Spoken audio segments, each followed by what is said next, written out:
Shohei Ohtani, the man with money, his sidekick Ippei, who got his hands muddy, spent more time gambling than going in front of the media translating, finding himself in lots of debt, troubles that led to Ohtani being upset. And as the investigation began, off Ippei went back to Japan, and that, my friends, is when shit hit the fan. Accusations started erupting toward Ohtani, almost as disastrous as the aftermath of Nagasaki, but in time we found the truth. The man is innocent, the one we call Japanese Babe Ruth. As for Ippei, off to prison he probably lay. It looks like the Ohtani gambling situation is over with, and it's honestly worse than originally reported to be.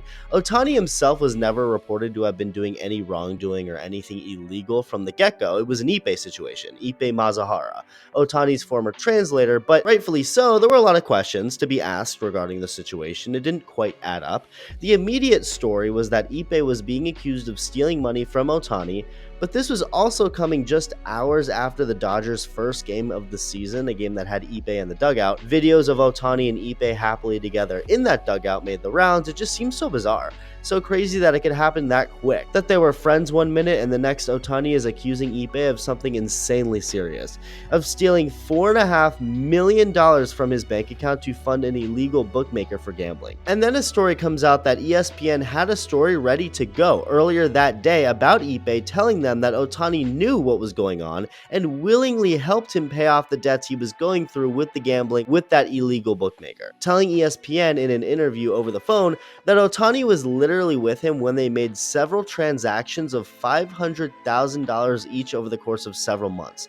So that, of course, does not add up to what was then being reported now publicly, as ESPN then reported that Ippei later told ESPN he lied to them during that phone call interview just hours before the opening game in South Korea, and quote-unquote admitted that he took the money from Ohtani to pay off his gambling debts without him knowing. So, of course, one of the immediate conspiracy theories was that Ippei was telling the truth the first time, and either he and Ohtani didn't know that funding that illegal bookmaker was in fact just that, illegal, or whatever, and decided to change the story once they realized the serious implications that come with that. So in other words, according to this theory, Ohtani was guilty and Ippei was playing as the fall guy. But then there was this report from people in the Dodgers clubhouse when this happened, that right after the game, the Dodgers front office and ownership had Ippei speak to the team in the clubhouse and explain his gambling addiction and the negative story that was about to come out regarding him.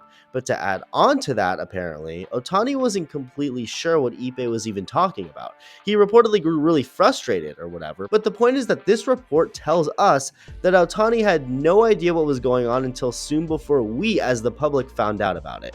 So maybe it really was that quick, just like one moment you're watching this and happen to not be subscribed to this channel and the next you enjoy the video so you become subscribed. Ohtani really was cool with Ippei one moment as usual in the dugout, and the next he finds out Ippei was stealing money from him and has to file a lawsuit. The conspiracy theories of Ohtani being guilty in this continued as the investigation began into him, and of course really Ippei, but we finally know more about the situation, and nothing has changed regarding Ohtani. But as for Ippei, it's actually a lot worse than originally reported to be. It seems that the only thing Ippei wasn't lying to reporters was that he did not bet on baseball. Other than that, it seems pretty clear to me, and probably to most, that he did have a serious gambling addiction and of course went really far to try and get through it and fix the issues he got himself into because of this addiction, going as far as to go behind his supposed best friend's back and be untrustworthy to him. So the investigation has been looked into, and there is so much that has been found and now reported, as according to federal authorities, Ippei didn't steal $4.5 million from Shohei Ohtani to pay off gambling debts to an illegal sports book, and that's because he stole more than $16 million over 2 years from Ohtani to pay off gambling debts to an illegal sports book. Federal authorities also filed a complaint accusing Ippei of bank fraud, which can carry a maximum fine of up to $1 million and or up to 30 years in prison, with U.S. Attorney Martin Estrada emphasizing Ohtani as a victim, saying that there was no evidence Ohtani had any knowledge of Ippei's gambling activities or use of his bank account to pay his debts, adding on that investigators went through years of text messages between the two and found no discussion of gambling. When Ohtani moved to the US in 2018 after signing with the Angels, Ippei helped him open up a bank account, an account that Ohtani himself said that he never gave Ippei control of. Yet Ippei allegedly told Ohtani's financial advisors and accountants, none of whom spoke Japanese, that Ohtani had denied them access to the account, with investigators also going through recorded phone calls from the bank in which Ippei falsely identified himself as Ohtani to trick and deceive bank employees into authorizing the transfers.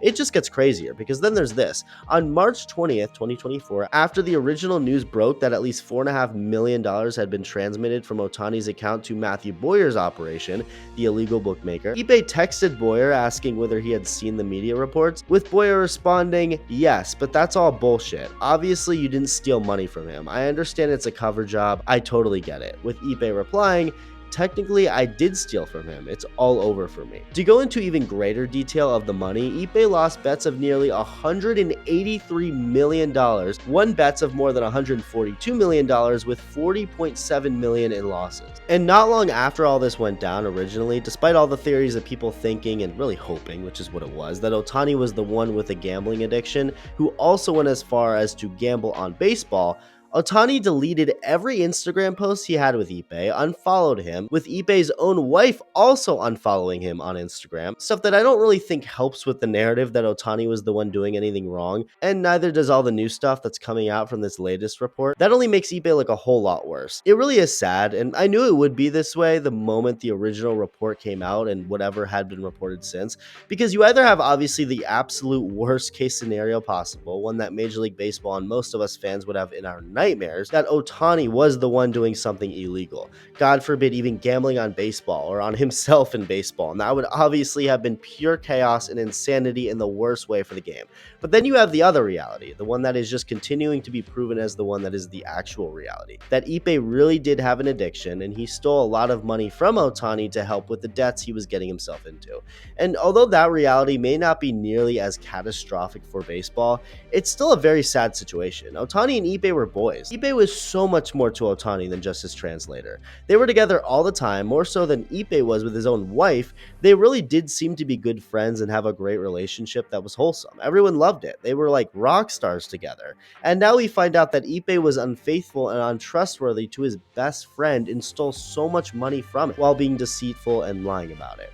I actually don't think Ippei meant to hurt Ohtani or be malicious at all. Obviously, he did wrong and he knows damn well he did wrong and deserves whatever legal things happened to him, but I also believe that his addiction was so serious that he just felt there was no way out other than doing what he felt he needed to do to get out of it, even if it meant backstabbing his best friend. He became desperate, which just shows how low people can get when they're suffering with addiction to something, and it's horrifying. As much as this is a sigh of relief for most baseball fans and for Dodger fans and anyone associated with that team or Ohtani, it's still a sad situation all around, really. You can't ever look at Ippei and his relationship with Ohtani the same again, for valid reasons, and that sucks.